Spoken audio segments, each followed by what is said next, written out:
Bonsoir mesdames et messieurs les agents de contrôle d'inspection du travail, ou plutôt camarades.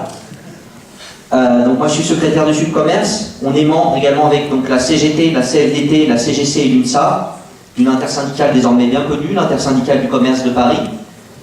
Le CLIC-P qui lutte entre autres depuis 2010 contre l'extension des horaires d'ouverture des commerces dans la capitale.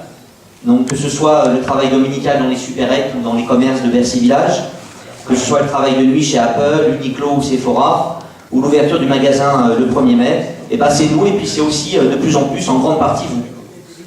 Je vais commencer d'ailleurs mon intervention par une bonne nouvelle.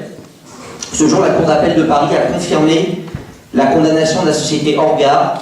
Orgar, c'est le Carrefour City de la gare Saint-Lazare, donc qui a été condamné pour pas moins que ouverture dominicale, travail 7 jours sur 7, le soir après 21h, une procédure qui est à l'initiative de l'inspection du travail, sur lequel 4 organisations syndicales du commerce se sont portées intervenants volontaires.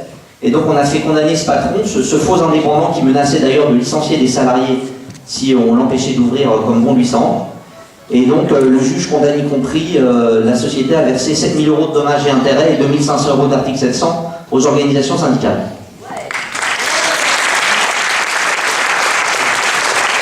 Alors vous avez compris, l'efficacité de nos actions elle a été décuplée par l'interaction grandissante entre vous, agents de contrôle de l'inspection du travail, et nos organisations syndicales. Donc ça passe par la remontée d'enseignes contrevenantes, des constitutions de partie civile sur vos PV, histoire qu'ils ne terminent pas à la poubelle, des interventions volontaires devant le tribunal de grande instance, mais désormais aussi devant le tribunal de police. Des tracts également en commun, donc entre le CLIC-P et un certain nombre d'organisations syndicales du ministère. Et on sait que d'ailleurs, ce travail commun a y compris commencé à influer sur votre hiérarchie, et donc on s'en félicite.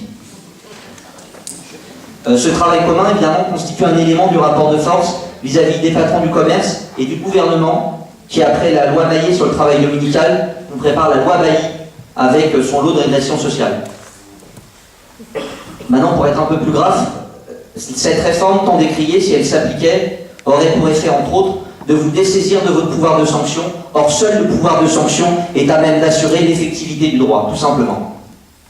De même, pour les salariés du commerce, dont on représente, seulement 2% des salariés du commerce sont syndiqués, parce que c'est un secteur où le fait syndical est ou bien empêché, entravé, ne serait-ce pas par l'organisation, le montage juridique des entreprises, les faux indépendants, la mise en franchise, le seuil de moins de 11 salariés, parce que derrière le temps partiel, etc.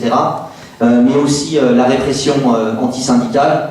Et vous savez très bien que pour ces salariés en particulier, vous comme les prud'hommes qui sont malmenés, vous constituez la dernière digue pour la défense de leurs droits. Alors oui au renforcement des moyens de l'inspection du travail pour assurer le respect de l'ordre public social, et vive l'inspection du travail au service du monde du travail. Merci.